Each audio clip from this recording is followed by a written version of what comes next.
As the world comes to grips with life under this deadly new virus, authorities have urged us to change our habits and adopt a new way of life. This you already know, but what might surprise you is that your new lifestyle is an Islamic one.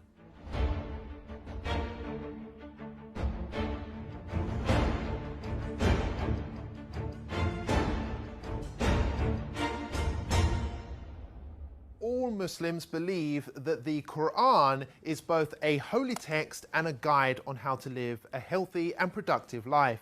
Nearly all of Muslims' daily activities, whether that be praying, fasting, or the clothes they wear, have been recommended in the Quran or by the Holy Prophet Muhammad.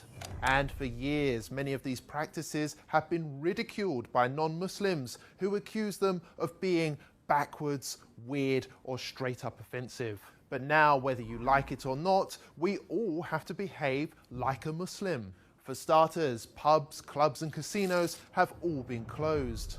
In some cases, medical experts urged for a complete halt on alcohol consumption because it makes the virus worse, prompting some countries to ban its sale outright. People are prioritizing hygiene and washing more regularly throughout the day, just as Muslims wash before their 5 daily prayers. It's even become socially acceptable not to shake hands, a typical Muslim practice between men and women, which was often branded insulting in Western culture.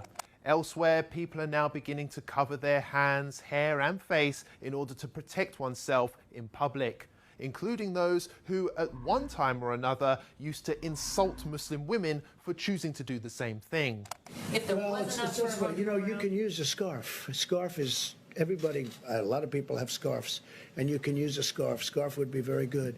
And my feeling is if people want to do it, there's certainly no harm to it. I would say do it, but use a scarf if you want. Even Islamophobic governments, which blanket banned the Muslim burqa, can now be seen adopting masks, which makes them look more Muslim than ever before. European countries like Austria have gone as far as to make face covering compulsory by law. And the face veil, covering, has turned out to be so beneficial that London aims to make it compulsory for all in shops and on public transport going forward. And there's more. On the economic front, interest rates have been slashed to near 0% in some cases, which is exactly what Islam teaches. Muslim families also self-isolated naturally for prayers and fasting during Ramadan for an entire month, while non-Muslims massed on British beaches. Now, you may ask, what's the point in bringing this all up? Well, the fact is, Muslims have been subjected to years of hate just because they love their faith. It's worth highlighting that it took a global pandemic to prove that Muslims have been right all along, and perhaps it's Western values which need reforming rather than Islamic ones. Remember that the next time you have something nasty to say about Islam.